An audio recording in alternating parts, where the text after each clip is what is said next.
Let us now turn to Mohist utilitarian ethics.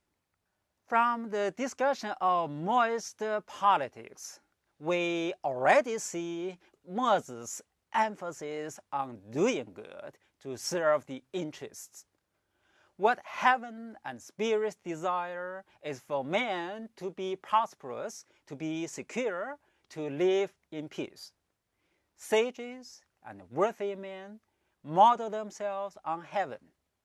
They have no other aim than to benefit mankind. As a matter of fact, Confucius is also interested in benefiting society. He wishes the people to be enriched, to enjoy peace and security. He would even have them participate in the religious and aesthetic satisfactions associated with Li and music. However, such benefits can only be achieved in a harmonious society. Within the society, men are restrained from doing harm to others.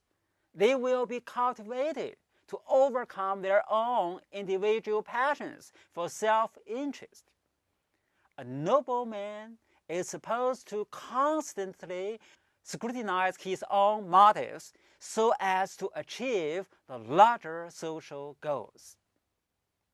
However, Mohist thought that when men in the state of nature are all overwhelmingly bent on benefiting themselves, they cannot be remedied by asserting virtue as an end in itself. Instead, something must be done to make the self-enclosed egoists realize that their own self-interest is dependent on the general interest of all of mankind. In the dialectical chapters of the book of Mozi, there is a precise and clear-cut definition of the term righteousness. Quote, righteousness is benefiting. A righteous man is supposed to be like this. Quote, in intent, he takes the whole world as his field. In ability, he is able to benefit it. He is not necessarily employed. Unquote. It is natural that man inevitably loves himself and is basically concerned with his own interests. But the man of righteousness is supposed to understand that his own interests and interests of all can be served only when the greatest happiness of the greatest number is achieved. He is to understand that one's object of benefiting must, in the first instance, be the whole human world. Only when the general interest of the world has been served can the genuine interests of individuals be met. The crucial point is that the truly righteous man is to fix his attention on the world out there. In other words, he is totally oriented toward doing good rather than being good. In Mohist ethics, all the virtues are outer-oriented dispositions. They are oriented toward achieving results in the world out there. This does not mean that there's no affective side of experience or that feelings do not affect the world. But the Confucian focus on the inner feeling is a useless diversion from the overwhelming task. Unless man can be induced to love all men universally, the general interests of mankind as a whole will never be realized. In the end, only universal love can enable individuals to identify their own interests with the interests of others. The universality of love for all men must be the starting point rather than the other way around. In politics, only when the wisest man was chosen as universal king of the whole world was he able to bring about a state of universal love for mankind. Only when universal love is in place do the various laws which pertain to particular groups and individuals become possible. One can proceed only from the whole to the parts.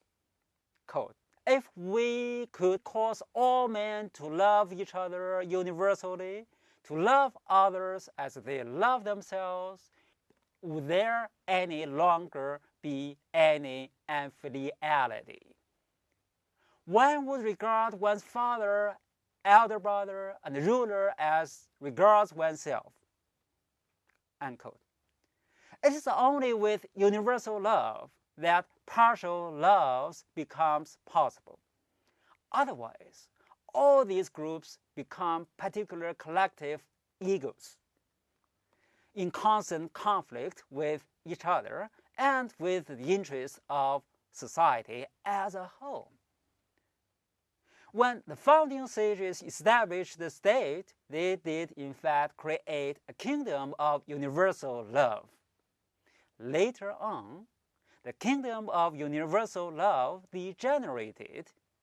It did not collapse all the way down into a state of nature, but into a fragmented loyalties to particularistic entities such as families and individual egos. Mohist agreed with Confucius that the good order had arisen in past history. In this context, a family in a total disordered society is simply a special interest group. Robbers love their own families. Quote, they steal from other families in order to benefit their own. Unquote. Similarly, quote, the rulers of states love only their own states. They attack other states in order to benefit their own. Unquote. Love must be extended to the whole civilized world. Otherwise, it is non-existent. Mohist realizes that rewards and punishments has an important role to play in his ethics. Heaven and spirits do not simply love mankind, but are also ready to punish the doers of evil and to reward the doers of good on all levels, from the Son of Heaven down. Punishing and rewarding are also necessary instruments of rulers, since it is only through universal love that the general interests of mankind can be served. The man of righteousness is to actualize that which benefits the world and to remove that which harms the world. What harms the world is universal strife. Universal strife arises from lack of mutual love. Both rulers and people must be made to understand that only through universal love can they achieve the welfare of all.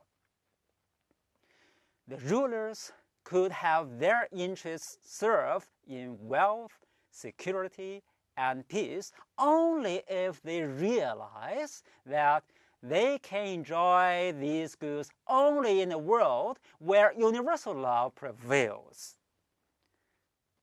When the rulers of large states carry out aggressions against small states, they cause enormous sufferings to their own people as well as to others.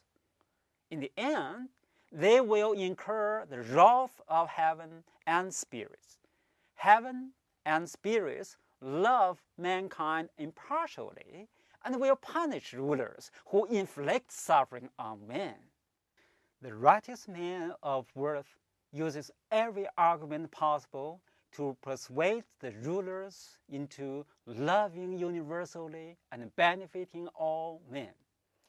Aggressive rulers who carry out needless wars against small states must be persuaded that since war is not in the general interest of the world as a whole, it is not in their own interests. They must be reminded of the horrible economic costs to their own state and of the fact that their victories will stir up the jealousies of other states. If they display their love for others, they will win the love of heaven, of their own people, and of mankind, and they will get the benefits of this love. They must realize that they stand beneath the stern judgment of heaven. As in the case of Confucius, the initiative for enabling all men to love each other and benefit each other lies with those above. Only those who can avail themselves of political authority can induce people to love each other and benefit each other.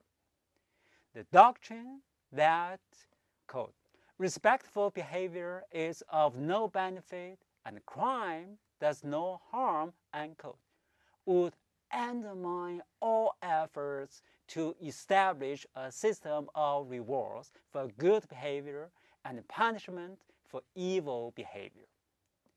The people need to have the faith that heaven and spirits desire nothing more than mutual love among them.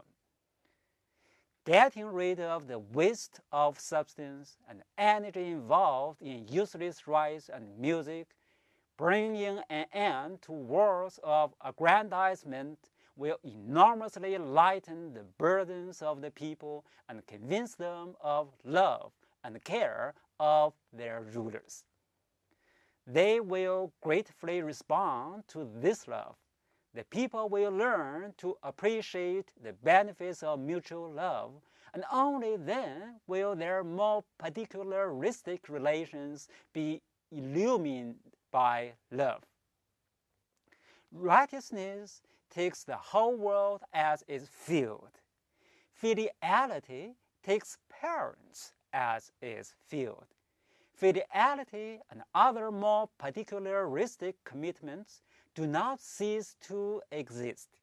They simply become a smaller field within a larger total field. So much for Mohist utilitarian ethics. Mohist ethics is based on a certain sort of moral psychology to produce a system of doing good. Together with Mohist politics, it helps to construct a normative order governing people's moral and social life. In general, Mohism takes a utilitarian approach in dealing with ethical and political matters. This concludes our lecture on Mohism. Assignment for today is to write an essay discussing how Mohist political design and Confucian political design can be traced back to the history of Shang Dynasty and Zhou Dynasty. Thank you.